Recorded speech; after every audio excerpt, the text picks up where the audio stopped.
नमस्कार, जोहार झारखंड देख रहे हैं आप। आपके साथ मैं हूं शिप्रा झा। झारखंड के मुख्यमंत्री हेमंत सोरेन एक बार फिर से बीजेपी पर बरसे। पाकुड़ की जनसभा में उन्होंने कहा कि वो हर गरीब के सिर पर छत देखना चाहते हैं, पर केंद्र सरकार रोड़े अटका रही है।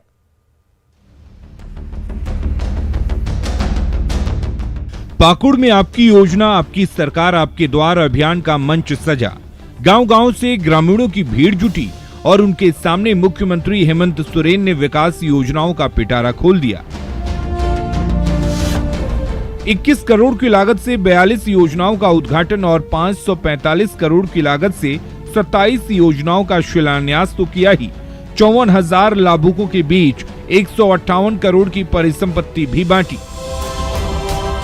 जैसे ही विकास योजनाओं का पिटारा बंद हुआ, मुख्यमंत्री हेमंत सोरेन फिर पुराने तेवर में लौट आए। तो हमारे विपक्षियों को खलबली मचा हुआ है। एन केन प्रकारेण सरकार को अस्थिर करने का षड्यंत्र सरकार बनने के दिन से ही चल रहा है। रोज ये सरकार बनाते हैं, रोज नया मुख्यमंत्री बनाते हैं। मुख्यमंत्री हेमंत सोरेन यही नहीं रुके, बीजेपी के साथ साथ केंद्र सरकार को भी आड़े हाथों ले लिया। मुख्यमंत्री ने कहा कि उनकी सरकार हर गरीब के सिर पर पक्का छत देखना चाहती है। ये तभी संभव है जब केंद्र सरकार 1,36,000 करोड़ रुपए की बकाया रकम चुका दे।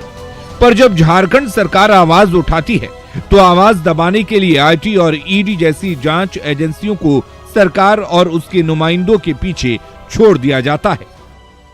1,36,000 करोड़ रुपया हमारा राज्य सरकार का केंद्र में बकाया है। जब हम उसका मांग करते हैं तो हमारे पीछे सीबीआई और ईडी दौड़ा देता है ताकि मुंह बंद कर लो। अगर वो पैसा हमें केंद्र सरकार दे दिया होता तो इस राज्य में हर एक व्यक्ति को कोई बिना आवास का नहीं रहता। पूरे झारखंड में चल रहा आपकी सरकार आपके द्वार अभियान धीरे धीरे रंग लाने लगा है। इस योजना के तहत लग रहे शिविरों में जमा हो रहे आवेदनों पर कार्रवाई होने लगी है, तो गठबंधन सरकार को विरोधियों पर निशाना साधने का मौका भी मिल रहा है। ओम प्रकाश, न्यूज़ 18, पाकुड़। धनबाद में बीसीसीएल की हेवी ब्लास्टिंग से ग्रामीणों के घरौंदे कांप रहे हैं। जब भी कोयले की खदान में धमाका होता है, गरीबों की बस्तियों में कहर बरपने लगता है। देखिए धनबाद से खास रिपोर्ट।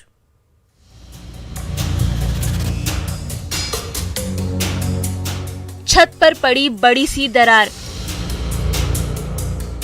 टूटे फूटे बर्तन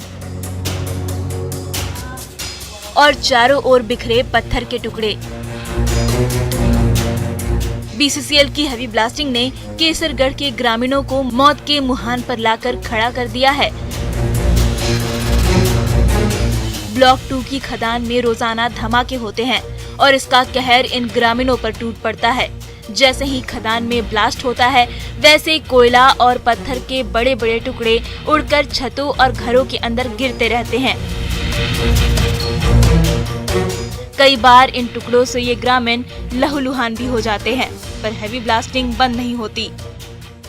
10 किलो के पत्थर ऊपर से गिर गया।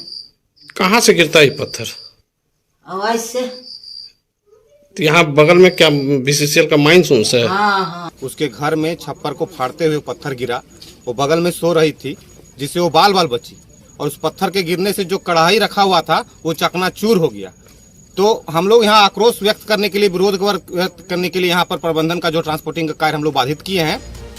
ब्लॉक 2 की खदान के महज 2 से 300 मीटर के दायरे में केसरगढ़ जैसे आधा दर्जन से ज्यादा गांव बसे हैं, जहां हजारों की आबादी रहती है।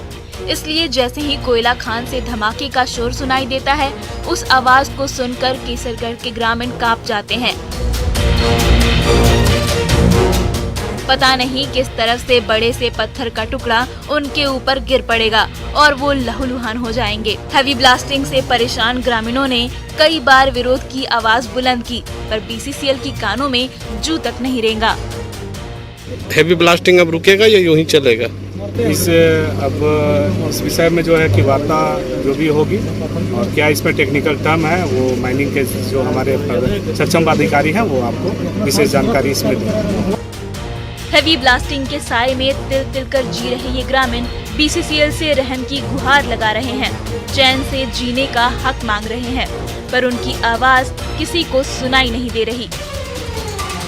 कि कम से कम यहाँ के लोगों को एक सुरक्षित स्थान पर पहुँचाया जाए और उसके बाद इस परियोजना के समीप चाहे जितनी हेवी ब्लास्टिंग करना हो करे, लेकिन कम से कम जब तक यह पुनर्वास नहीं हो पा रहा है ब्लास्टिंग छोटा करे ताकि यहाँ रहने वाले लोगों की जान मुसीबत में नहीं पड़े।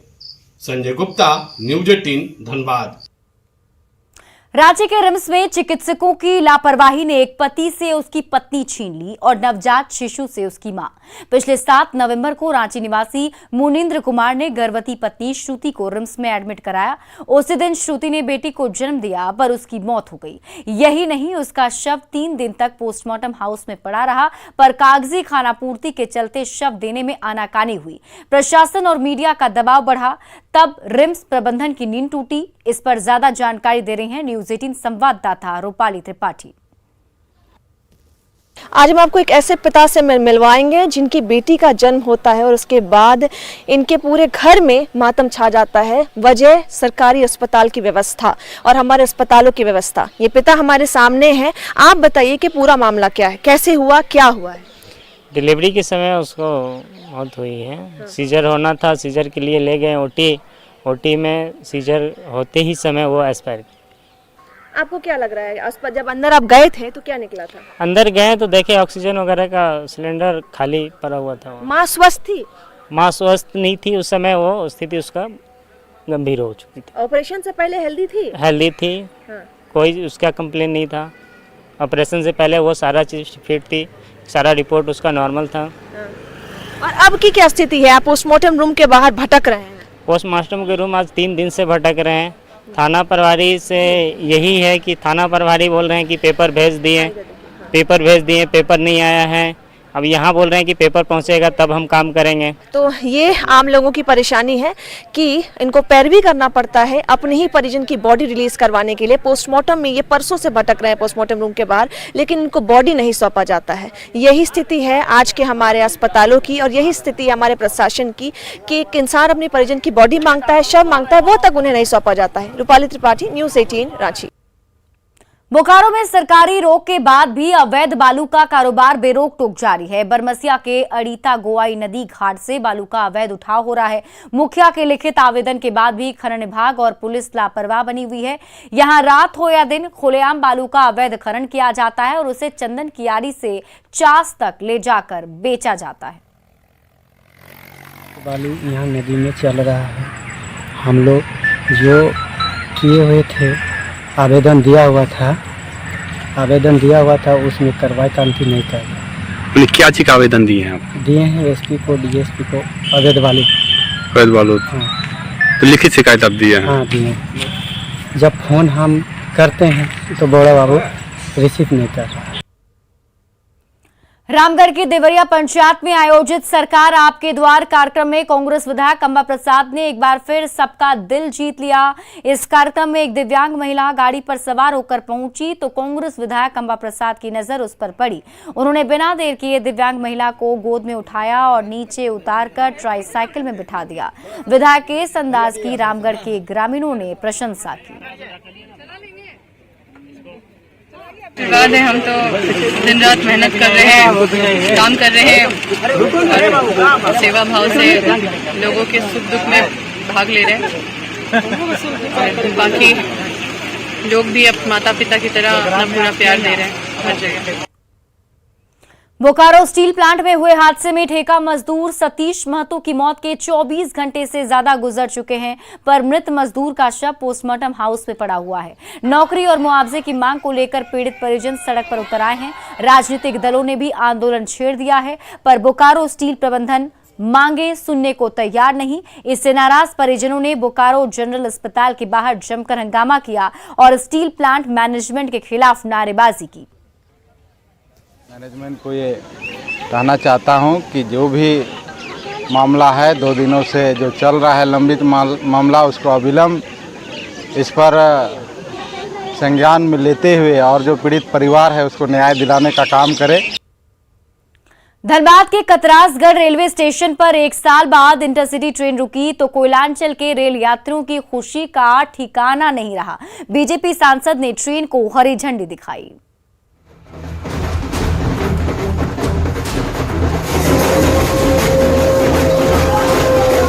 कतरासगढ़ स्टेशन पर लोको पायलट को माला पहनाई गई, मिठाई खिलाई गई और फिर सीटी मारते हुए इंटरसिटी ट्रेन चल पड़ी।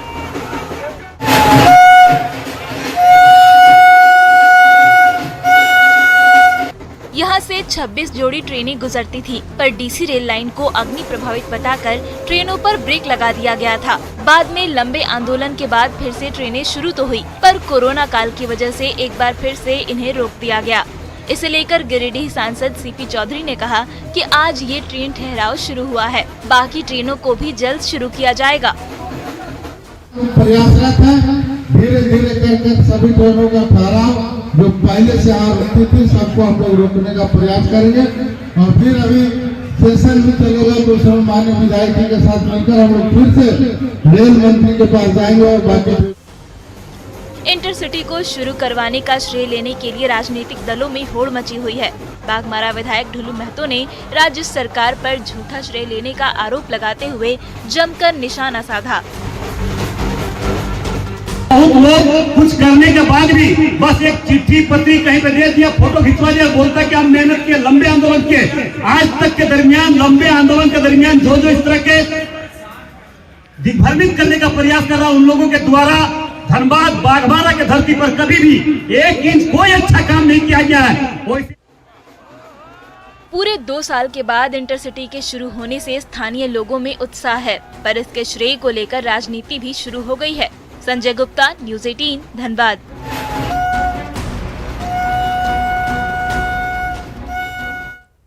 और आइए अब देखते हैं झारखंड 2020।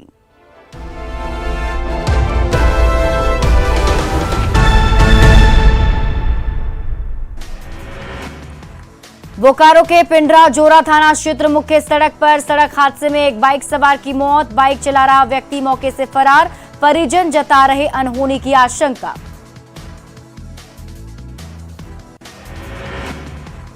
साहिबगंज के बोरियो में मनरेगा से फर्जी निकासी की जांच के लिए पहुंची अधिकारियों की टीम। उप प्रमुख ने पत्र लिखकर की थी जांच की मांग। गिरिडीह के हरदिया गांव में खेलने के दौरान कुएं में डूबने से 4 साल के बच्चे की मौत, परिजनों का रो रो कर बुरा हाल। जामताड़ा के नारायणपुर में जुआ खेलते 2 जुआरी को पुलिस ने किया गिरफ्तार, 5 बाइक को किया गया जब्त। धनबाद में 20 सीएल के हेवी ब्लास्टिंग से खतरे में लोगों की जान। केशरगढ़ में उड़े पत्थर से टूटी घर की छत, बाल बाल बची महिला की जान। नाराज लोगों ने बाधित की ट्रांसपोर्टिंग। सेना की जमीन खरीद बिक्री पर ईडी की सख्ती, कारोबारी विष्णु अग्रवाल को समन जारी। छापेमारी में मिले अहम सुराग और दस्तावेज, बढ़ सकता है फर्जीवाड़े का दायरा। दल बदल मामले में बाबूलाल मरांडी की याचिका पर हाईकोर्ट में सुनवाई। स्पीकर पर लगाया था पक्षपात का आरोप, कोर्ट ने दीपिका पांडे सिंह को भी जारी किया था नोटिस। झारखंड में सोहराय पर्व के दौरान आकर्षण का केंद्र बना मुर्गा पाड़ा। मुर्गों की लड़ाई में जान के साथ पैसों की भी लगती है बाजी। मनोरंजन का खेल देखने उमड़ते हैं लोग। जामताड़ा में दुमका से बीजेपी सांसद सुनील सोरेन ने हेमंत सरकार पर लगाया बड़ा आरोप। कहा, जनता को बेवकूफ बनाने के लिए आपकी योजना, आपकी सरकार, आपके द्वार कार्यक्रम कर रहे। गिरिडीह में बगोदर प्रखंड के तुकतुको गांव में अजगर ने बकरी को शिकार बनाने की कोशिश की। वन विभाग की टीम ने अजगर का रेस्क्यू कर वन में छोड़ा। गोड्डा में ठंड का मौसम बढ़ने के साथ ही स्कूलों में बच्चों को बैठने की बढ़ती जा रही है समस्या। बेंच के अभाव में जमीन पर बैठने को बच्चे मजबूर। पलामू में खनन विभाग ने की बड़ी कार्रवाई। अवैध रूप से संचालित 8 क्रशर प्लांट को किया सील। कई लोगों के खिलाफ पांकी थाने में दर्ज कराई गई प्राथमिकी। बोकारो में सरकारी रोक के बाद भी अवैध बालू का कारोबार बेरोक टोक जारी। बरमसिया ओपी क्षेत्र में अड़ीता गोवाई नदी घाट से हो रहा बालू का अवैध उठाव। धनबाद में मतदाताओं को जागरूक करने के लिए वॉकाथॉन का आयोजन। कार्यक्रम में राज्य के मुख्य निर्वाचन पदाधिकारी, डीसी, एसएसपी समेत कई अधिकारी हुए शामिल। जामताड़ा में भारत निर्वाचन आयोग एवं राज्य निर्वाचन आयोग ने पैदल मार्च का किया आयोजन। मतदाता सूची विशेष संक्षिप्त पुनरीक्षण कार्यक्रम 2023 को लेकर कार्यक्रम का आयोजन। रामगढ़ के देवरिया पंचायत भवन में सरकार आपके द्वार कार्यक्रम का आयोजन। बड़कागांव के विधायक अंबा प्रसाद और पतरातू के अंचलाधिकारी ने किया योजना का उद्घाटन। जामताड़ा में बीजेपी ने हेमंत सरकार की कार्यशैली के विरोध में निकाली जन आक्रोश रैली। सरकार पर लगाया भ्रष्टाचार और तुष्टीकरण की राजनीति का आरोप। गोड्डा के नगर भवन में जल जीवन मिशन के तहत जिला स्तरीय कार्यशाला का आयोजन। कार्यक्रम के दौरान जल सहिया को दी गई जल की गुणवत्ता की जांच से संबंधित जानकारी। रामगढ़ में रैयत विस्थापित ग्रामीणों ने सीसीएल के खिलाफ किया प्रदर्शन। रोजगार की मांग को लेकर प्रदर्शन। आउटसोर्सिंग कंपनी के खिलाफ जमकर नारेबाजी। सिमडेगा में सरकार आपके द्वार कार्यक्रम का आयोजन। कृषि पशुपालन एवं सहकारिता विभाग के सचिव अबू बकर सिद्दीकी ने आयोजन में लिया हिस्सा। ग्रामीणों को दी योजनाओं की जानकारी।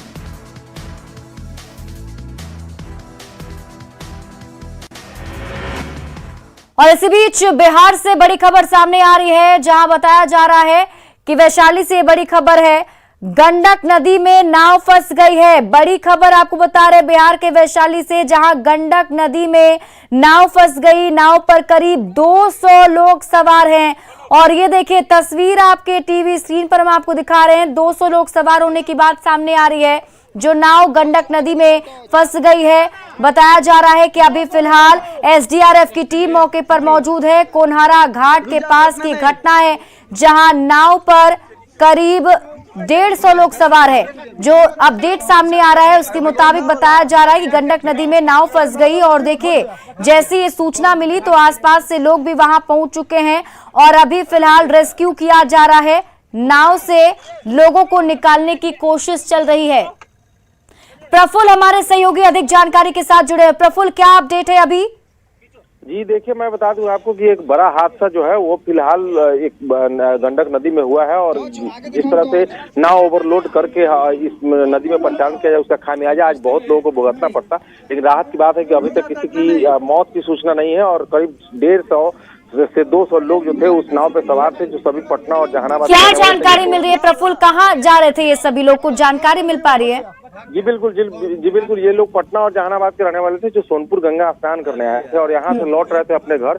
तभी रात में तभी नदी के बीच धारा में ये नाव फंस जाती है, जो करीब 150 से 200 लोगों को लेकर जा रही थी और फंस जाती है, जिसकी सूचना किसी तरह स्थानीय लोगों ने प्रशासन को दिया।